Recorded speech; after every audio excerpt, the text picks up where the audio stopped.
Welcome to Sustainability Bridges, a Eurosif podcast that aims to build bridges between policymakers, investors, academics and civil society around the theme of sustainable investment. Eurosif, the European Sustainable Investment Forum, is the leading pan-European association promoting sustainable finance and investment at the European level. In these podcasts, Eurosif's Executive Director invites distinguished guests for a 30-minute conversation on current events shaping the sustainable investment community. Hello everyone, my name is Pierre Garot and I am Senior Policy Advisor at Eurosif, the European Sustainable Investment Forum.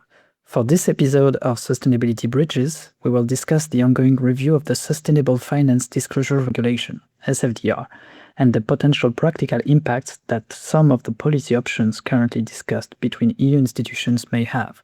Mathilde Dufour is Head of Sustainability Research at Mirova, a French sustainability-focused asset manager, and Eric Pedersen, Head of Responsible Investment at Nordea Asset Management, a large player from the Nordic region. Mathilde, Eric, thank you very much for joining us today. Before we jump into discussing its ongoing review, let's first get your thoughts and experience on the implementation of SFDR 1.0.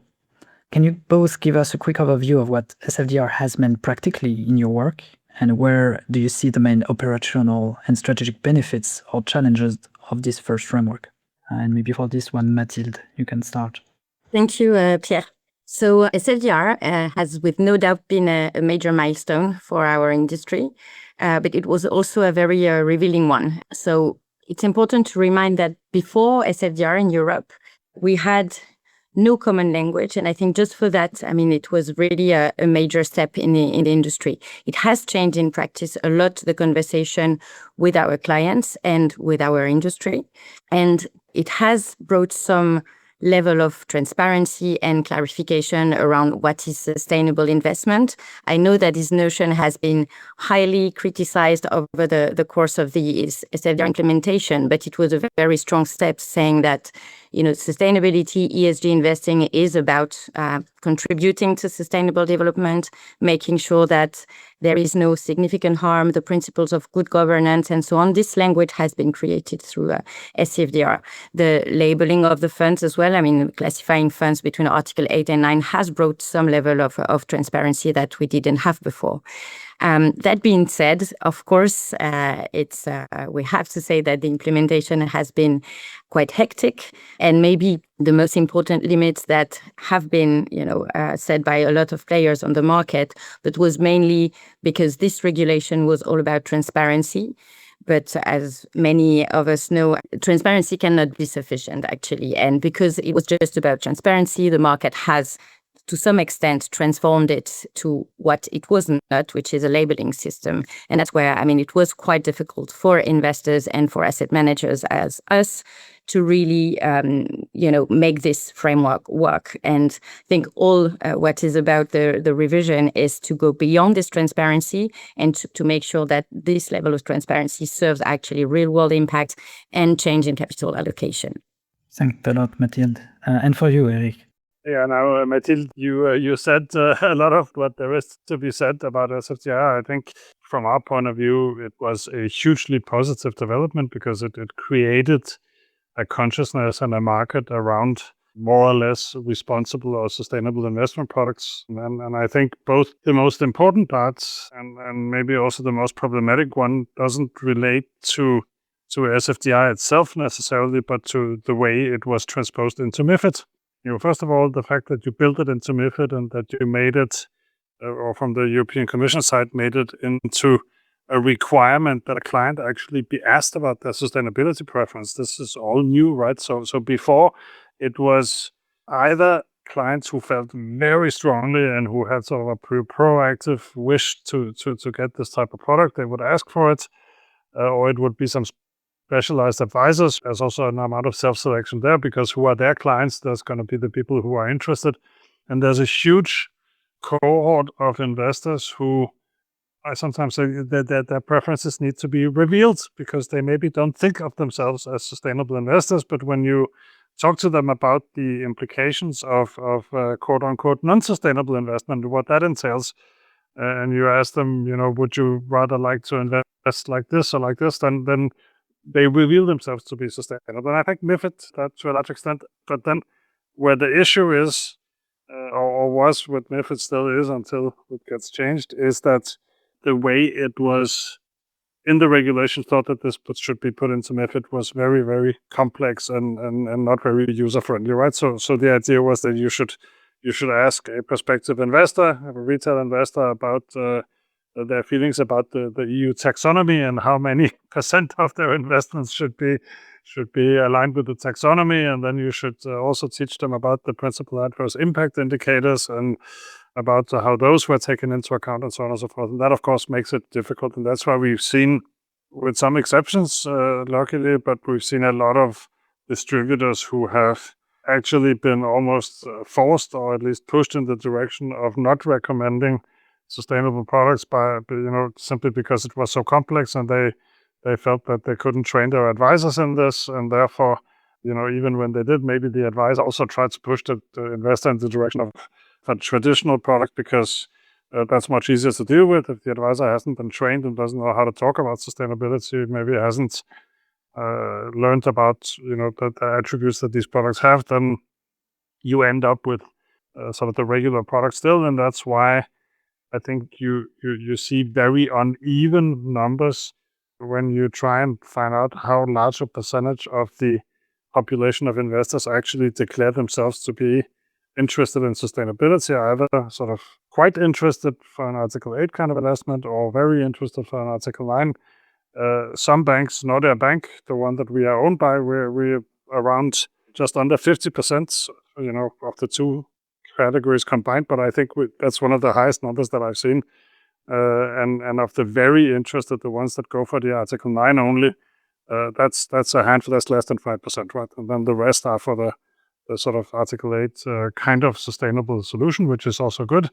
But then you look at some other banks, even in the Nordic region, and they come up with numbers that are, well, only 5% of our customers are interested. And that just can't be, because there isn't that big difference between who the customers are.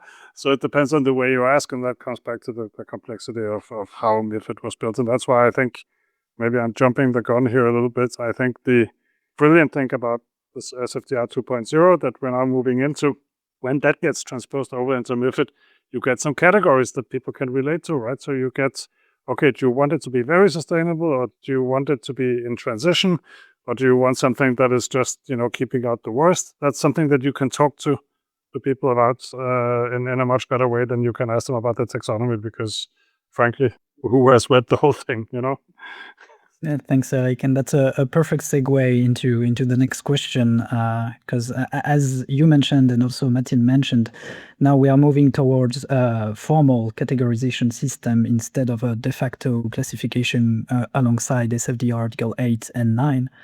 So as a reminder for our audience, the three proposed categories are the sustainable, transition, and ESG basics category.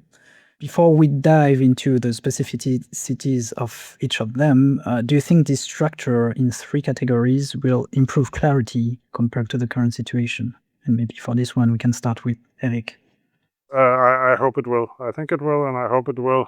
I sometimes get accused of being an optimist, but I think if those banks and other distributors, financial advisors that were maybe hesitant, understandably hesitant in the previous iteration of SFDR and MiFID, if they now take this chance and say, okay, here's something that we can work with, this is much more intuitive, much more easy to talk to clients about, and actually train their advisors, then this could be a renaissance really for, we had this hype around sustainable investing when SFDR was first rolled out in 2020. Then we had the backlash or the sort of loss of interest after the invasion of Ukraine by Russia, partially because of the outperformance of oil and gas stocks, which you have fewer of course, in these sustainable products. And the distributors had not gotten to, or most of them, to actually training their advisors on this, right? And I can understand why, as we talked about before.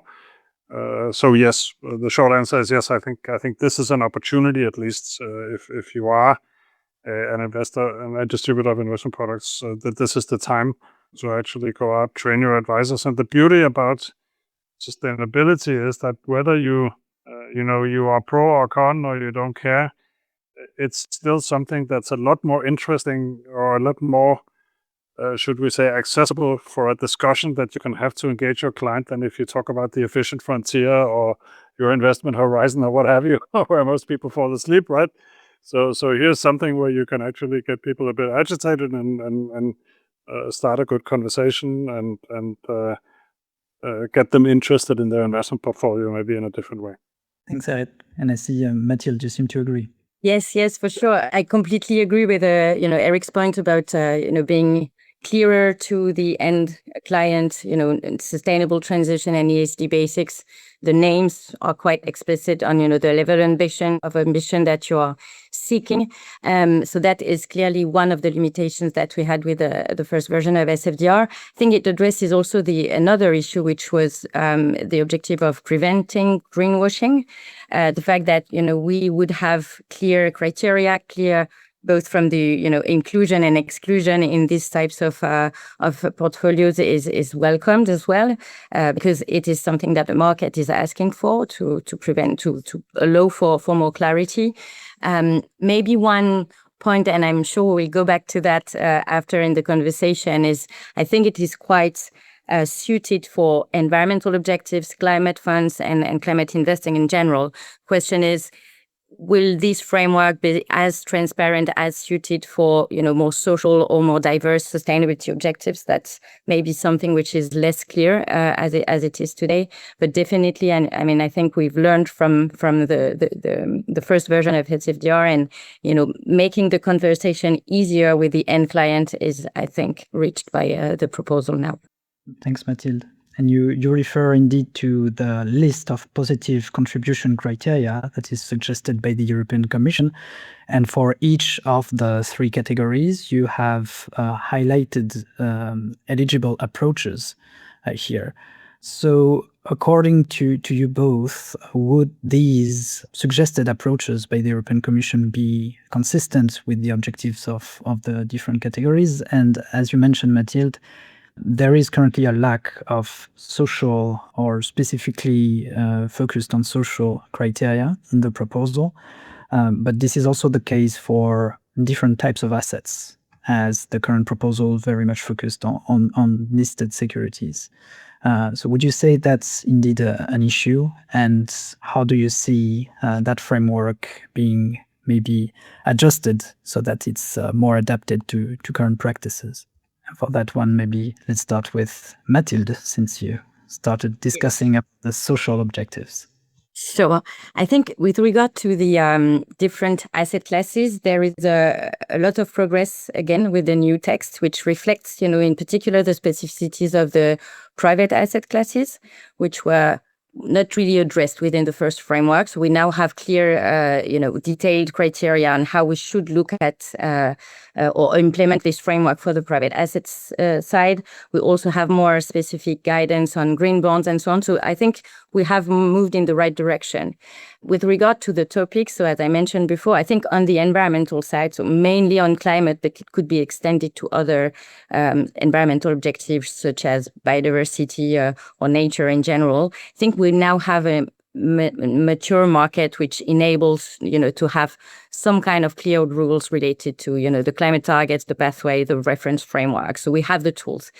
For the social side, we don't have them. We know that, the Commission has tried to develop some social taxonomy. I think we don't have it, so we need, and that's where, you were mentioning, do we need a principle-based approach and how much detail we need to be? I think for the social side, if we want really to address this topic, which is actually in terms of financing needs very important, we have to be very pragmatic. And the difficulty is, finding the right balance between allow the market to innovate, to be able to, self-construct some taxonomies, some frameworks, to rely on other external frameworks, and to make sure that we prevent greenwashing. But I think it's one of the big issues, not narrowing this whole framework to purely, taxonomy-like or environmental or social-like funds, and to allow for a degree of innovation, waiting for, the market to evolve and to get more mature on those topics. And Eric, do you agree with this approach? Yeah, I'm a little split. I agree 100% that there's a need to not be too categorical and not be too rigoristic around how you make these rules. And I think that applies to the climate side as well. There was some wording and some of the documents that have been circulating around the transition category that they're planning, where there was some wording about credible framework and so on. And what does that mean then? Well, I think there's a certain greenwashing risk that you have to accept in order to get, on the other hand, the freedom for people to develop different but credible frameworks. So I know it's a lot to put on the regulator, and it's a lot to put, and there will be some always who are led by legal departments who will come out and say, no, can we not have more prescriptive rules? Because then, they would argue that then you have a level playing field, because then everyone's doing the same thing. And from our point of view, it would be, no, actually, we want to be able to innovate, because on the social side, it can be anything from microfinance in Bangladesh to student housing in the UK.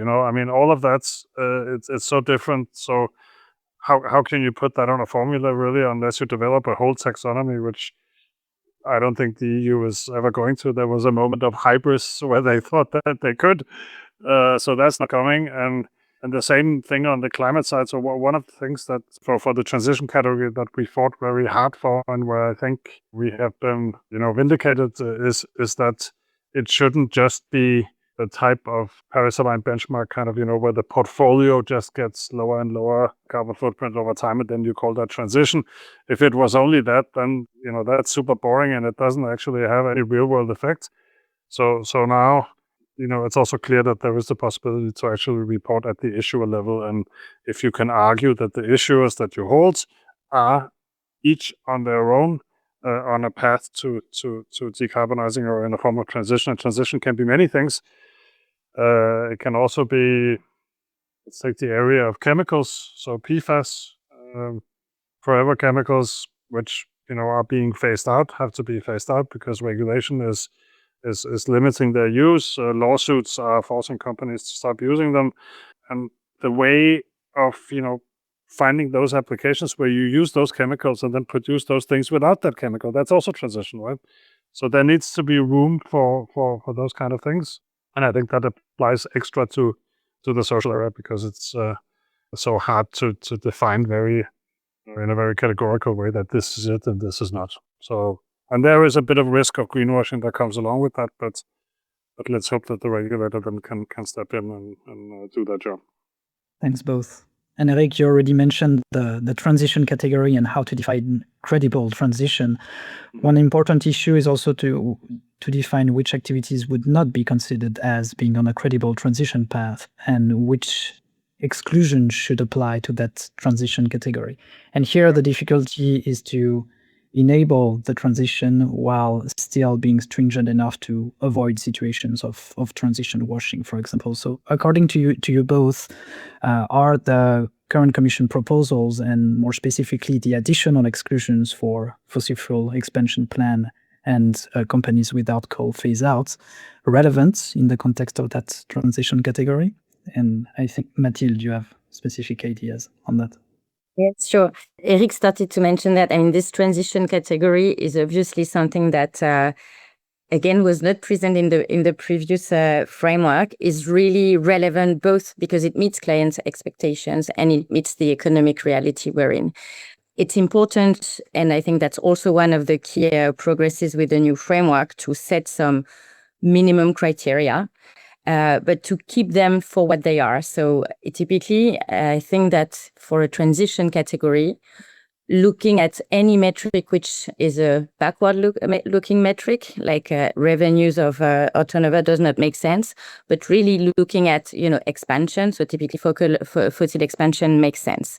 That being said, in order for this category to be effective, we have to find the right balance between avoiding transition washing, as you mentioned, but also ensuring that capital reaches the sectors that need to decarbonize.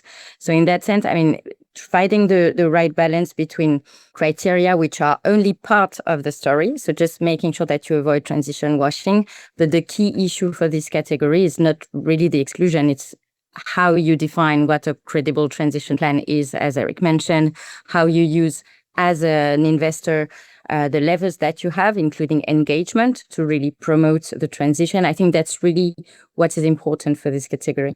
So the whole of transition approach, would you agree with that, Eric, as well?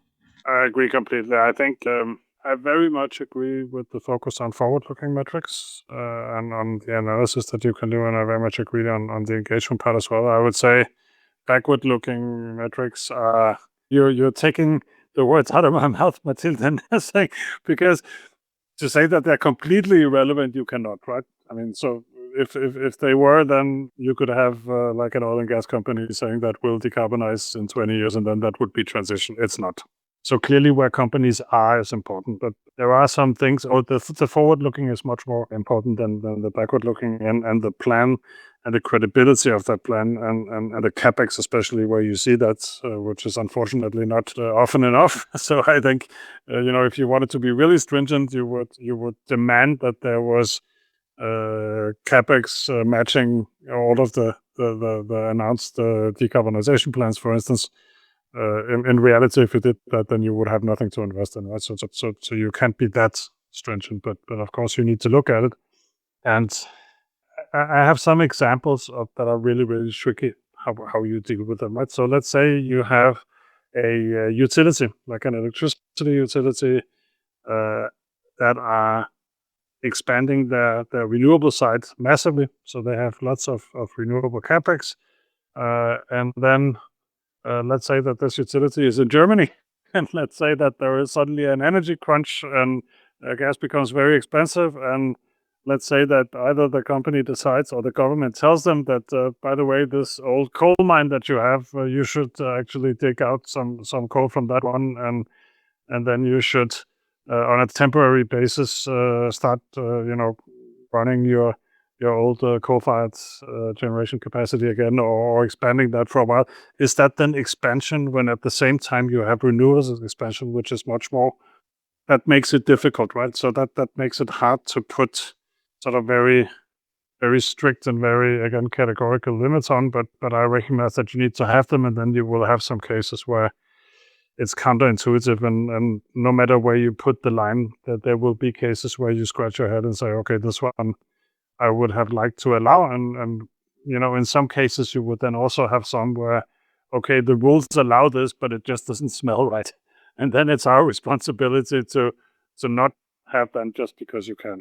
Still maintaining some levels of flexibility as well, and say the flexibility, but also think about the spirit of the regulation and not just the letter, right? Because I think sometimes if we get too much the lawyers involved, and then very often it becomes the letter, and then very often you hear, can we have stricter or more definitive rules, because then we know what we can and cannot do. And I mean, for me personally, and I think for us as a firm, the spirit of what what it is that we're trying to achieve here is much more important.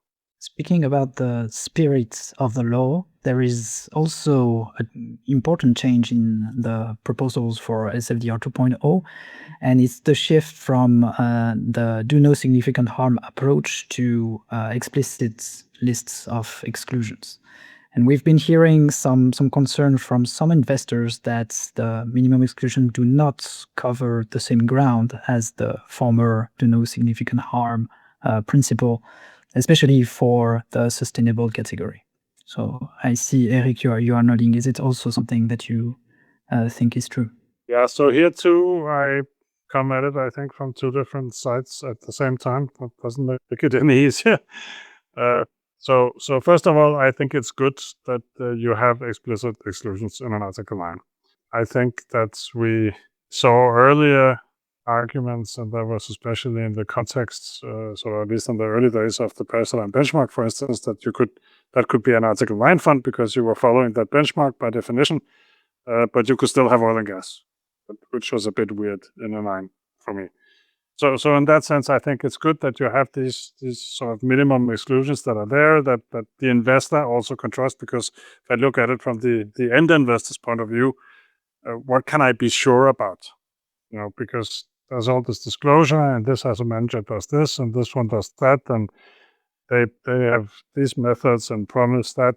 So it's good to have that, and it's also good that it's not too stringent. And then I think, and then that's where maybe not everyone is happy. I think it's then on us a little bit as the managers of the money to make sure that we don't, and back to what you said, the spirit of the law here, that we don't include something that the investor would not expect. I think in the end, that's what it's about. It's what would, if I have any companies in my fund that the end user of this fund, the way I have marketed that fund, would be surprised to see.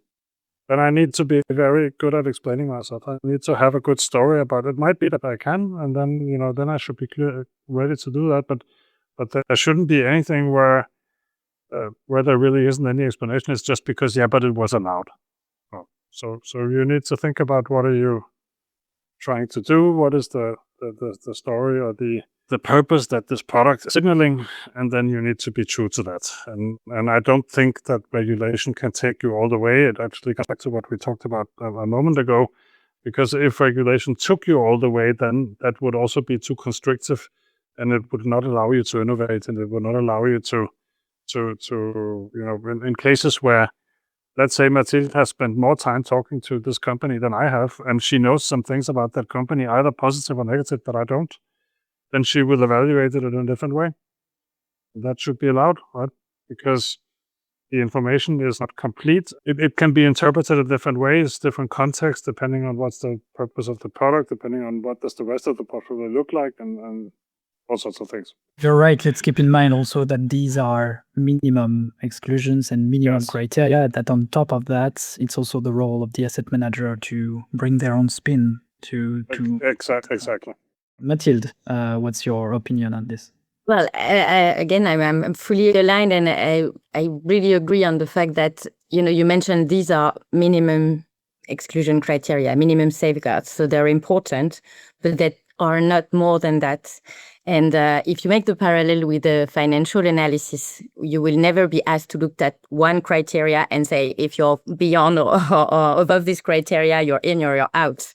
You need, all the expertise that you have to properly assess your investment from a financial point of view. And it's exactly the same for the extra financial point of view, and specifically on the do not significant harm. I think it is really important to reflect that when you make an investment, you first have to show that, it's in line with your investment objective, your sustainability objective, but also looking at the do not significant harm can be very different from one investment to the other. And it requires a lot more criteria, which are most of the time very qualitative as well. And it's really important that, everyone uses its own expertise to be able to demonstrate that. So it goes far for me beyond the pure quantitative criteria. And I will actually come back to that probably later in the discussion as well. There is an illusion that because we need some clarity, because we need some comparability, and because we want to avoid greenwashing, that everything will be sold by using, quantitative criteria. But the reality is very different.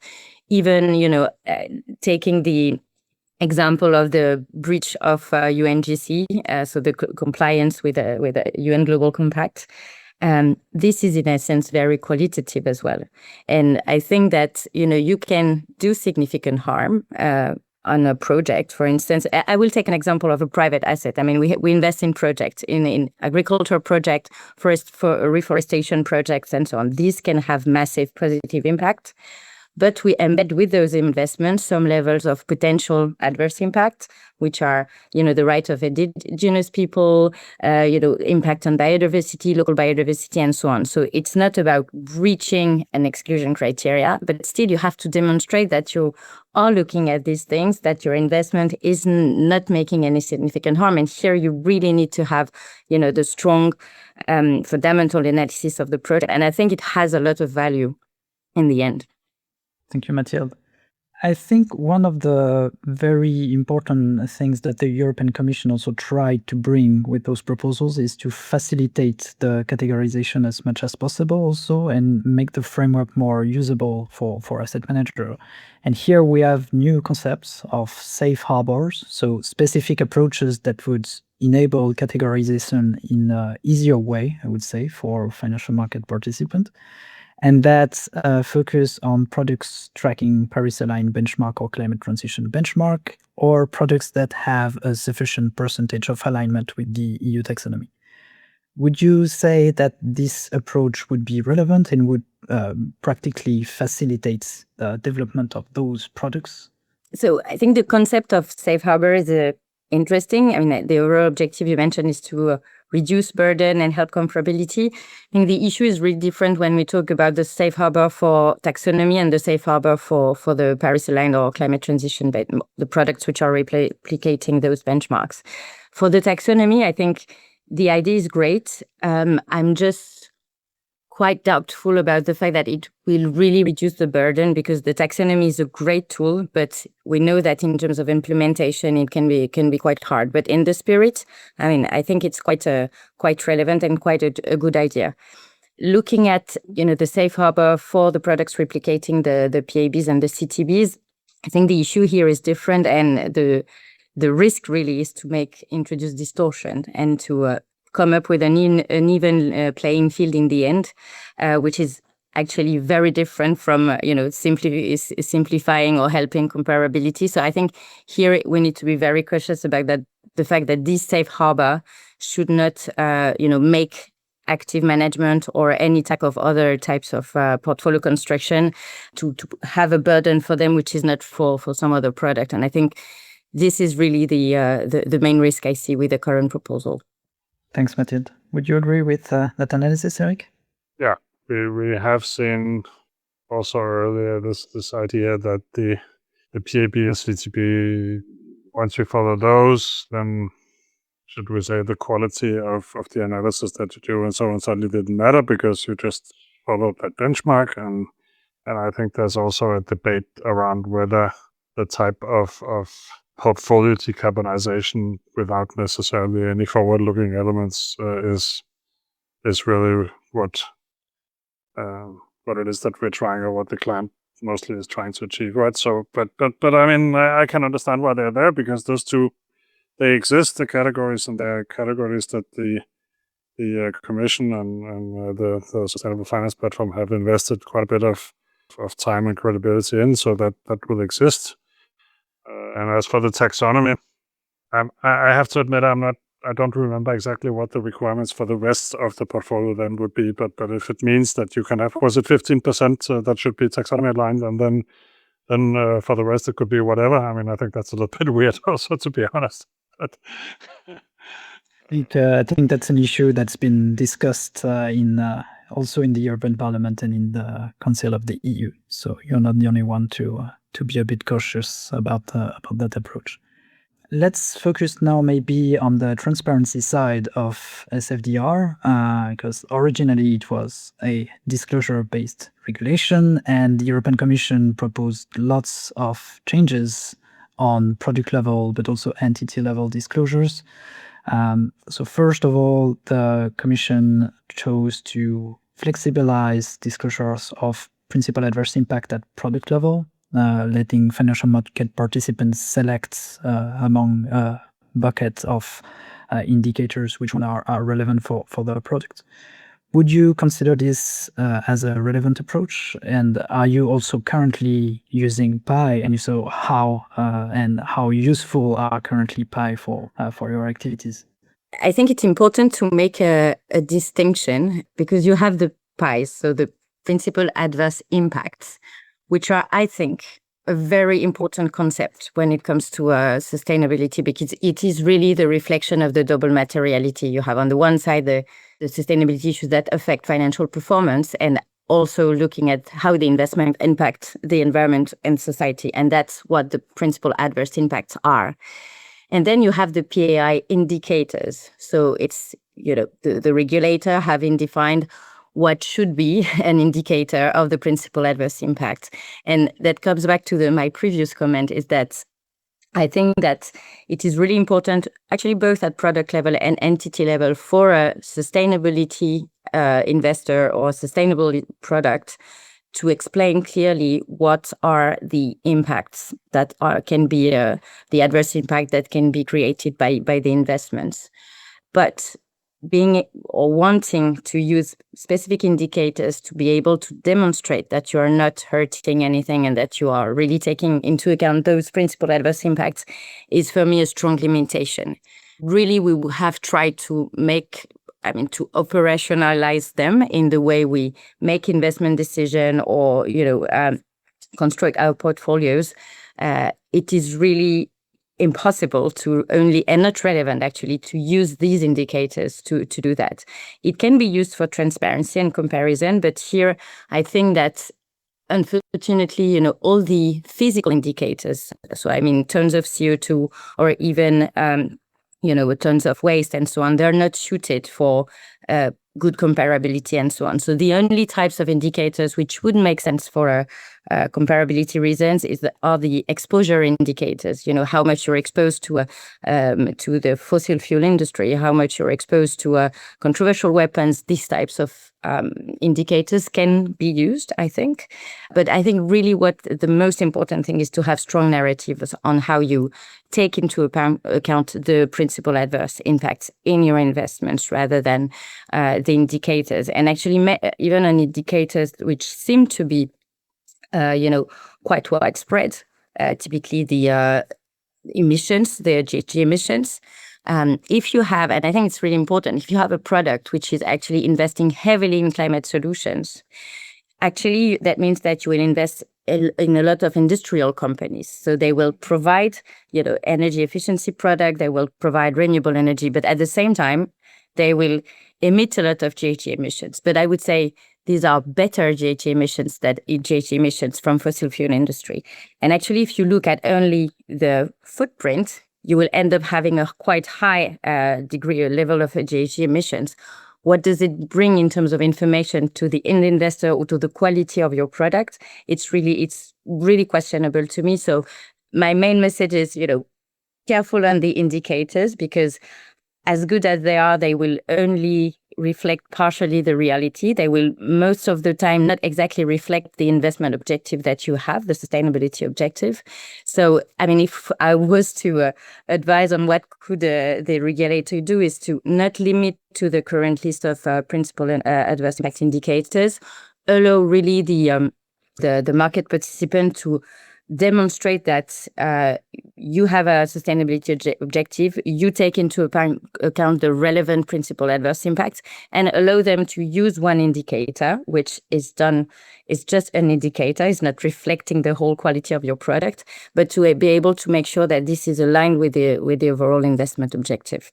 Yes, so PAIs not as single indicators, but as contributing to the overall narrative of the product, which is interestingly also going in the sense of the latest draft report in the European Parliament proposal, which proposed to reestablish a limited set of common indicators across the three categories of products, which would improve comparability, but also leave financial market participants the option to choose PAIs that are material to the product itself. So there again, going in that direction. Would it be something that you agree with, Eric, as well?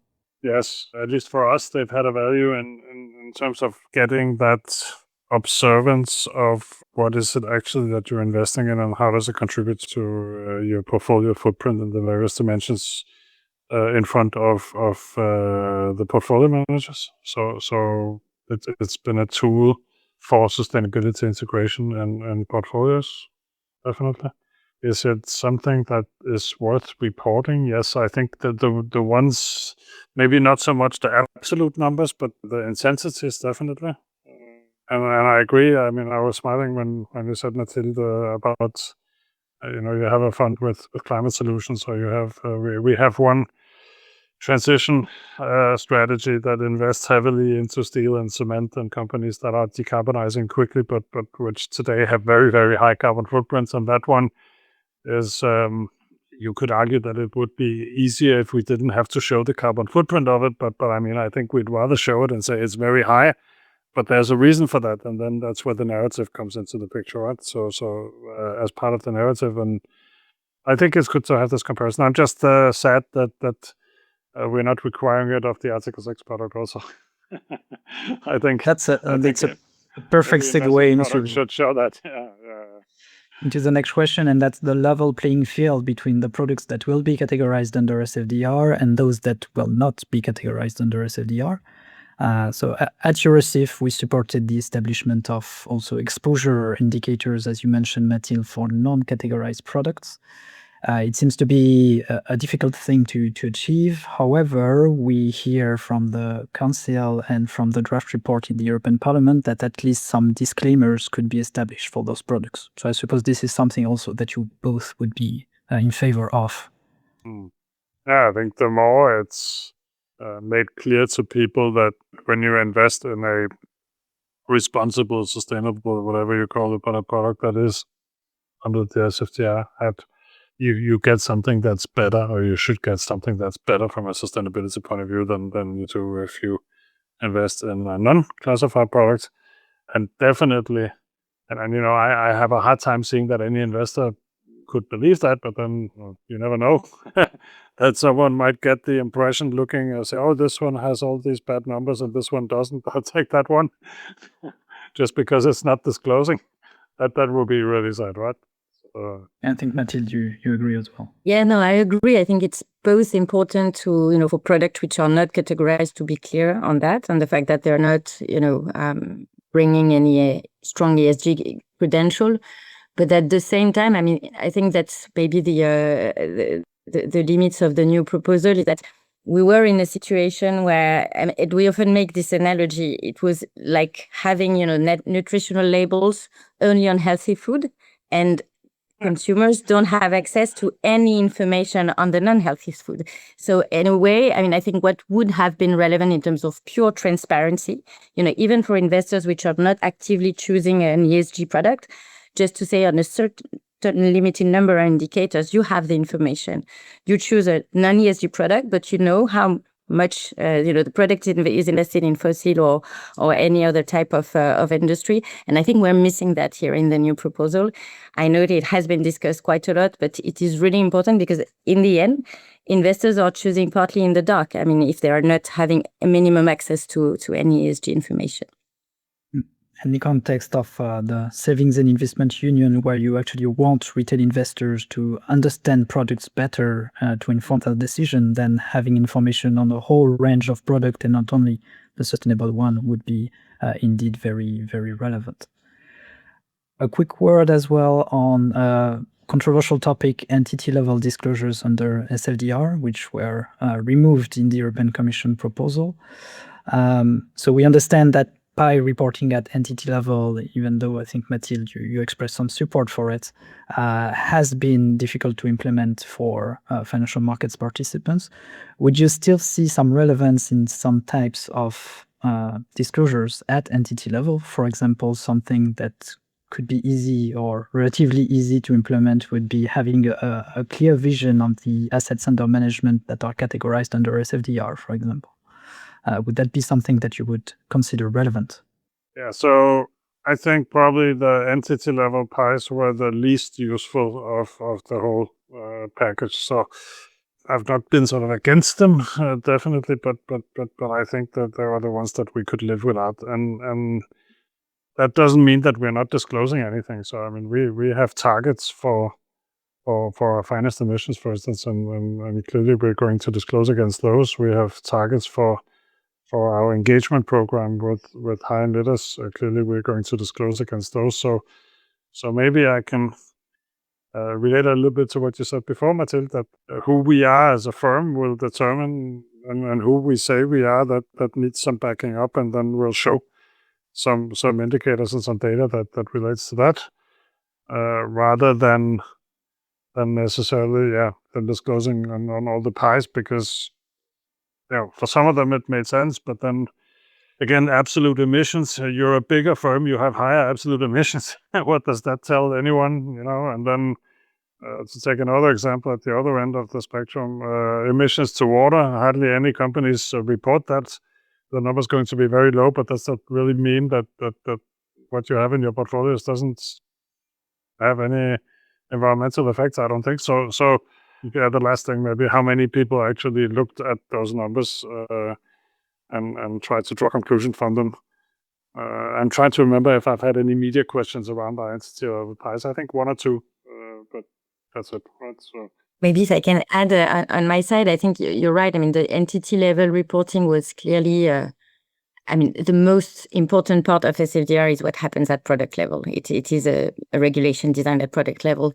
That being said, I think also from an end user, a client perspective, if you're invested in a sustainable fund, so the darkest green, you might still be interested in knowing the level of ambition of the entity that manages this fund. So again, I think it brings some good information if you know as you mentioned, Pierre, the split between the mix of the product of the company, if they are only doing sustainable funds or doing one sustainable fund and non-categorized products and so on. I think it brings some important information.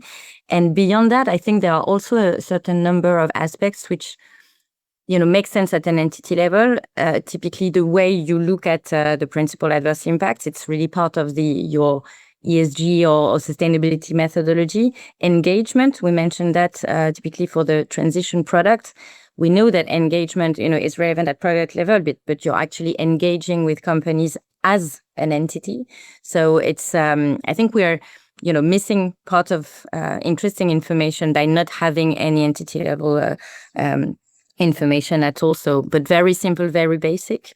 Again, mostly probably on the narrative on how you look at these aspects. I think this is also maybe one of the things I don't really get with the new proposal. We'll still have to report on how we take into account sustainability risks, if I'm right. So how, the environmental and social aspects can affect the financial performance.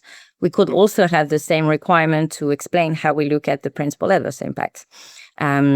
So yeah, I think it's a bit a pity that we don't have this, good expression of the double materiality embedded in the new proposal, because I think it really makes sense, and it is really embedded in how the European ecosystem has considered sustainability so far. That's a good point, actually. I know we have only a minute or two left, but I think you're right. What that relates to for me is the idea that a lot of this reporting has maybe less or only as much the purpose to be read as reporting by someone, but at the same time also to force you to actually look at those numbers and certainly to generate those numbers, to look at them and to not be able to say that I didn't know, right? So I hear where you're coming from. Thanks both. Maybe a final question looking into the implementation of SFDR 2.0. So we already, during our discussion, heard what would be your recommendation. I think, Eric, you mentioned the necessity to align the new SFDR rule with the MiFID sustainability preferences rules. That's, of course, a given. Mathilde, you mentioned the difficult implementation of SFDR 1.0 and the fact that it was hectic as well. So here, maybe a better alignment between the technical measures and the upcoming delegated act, revised delegated act of SFDR with the implementation of the regulation itself would be very positive. Do you have any other recommendations that would help asset managers adapt to that new regime as well? Maybe Mathilde, you can go ahead. Yes. So I'm not sure I can give any advice to market participants, really. I think one of the key maybe challenge ahead is to manage to keep the ambition, but making sure that it really actually works in practice, making sure that it can be operationalized across, different investment objectives. So here again, I'm coming back to climate, but also a social aspect, making sure that it works through asset classes and market conditions. And I think one of the things which I'm hoping for is that we will not end up with three categories which are not well balanced, in the sense that, we had with the Article 8, a lot of Article 8 too broad, too niche Article 9. I really hope that, these three categories are designed in a way that every, investor can really use the whole range of the categories to be sure that you meet, the client expectations, with actually, as we discussed earlier, can vary, but that will really help, bringing this transparency. I think what we want to avoid is to have a very niche sustainable category, a very unpracticable transition category, although it really resonates with the investor expectations, and a very broad ESG basics category because it would be a catch-up-all category. So I think this is really, I mean, what keeps me awake at night, making sure that we can manage and go end up with a system that really is relevant. I agree, and I want to add to that I have high hopes. I would ask distributors and financial advisors to this time around, once you now get an easier framework to advise on, please use that and please make sure that your advisors are trained. And I think, as you said, Mathilde, especially transition category, from the various sort of interview rounds that we've done with clients and surveys and so on, that's the one that speaks to the most people. So it would be very, very sad if it turned out to be, in reality, a very small category in the market because it became so hard or so counterintuitive in the way that it was administered. Or I think that should be the biggest one because that's the one that I have seen in the dialogue surveys and so on with investors is potentially the one that speaks to most people. Some good advice to policymakers. So thank you a lot, both of you, for joining us today for this very interesting conversation. And I hope our audience is enjoying it as much as I did. Thank you very much, both. Thank you. Bye-bye. Thank you. Bye.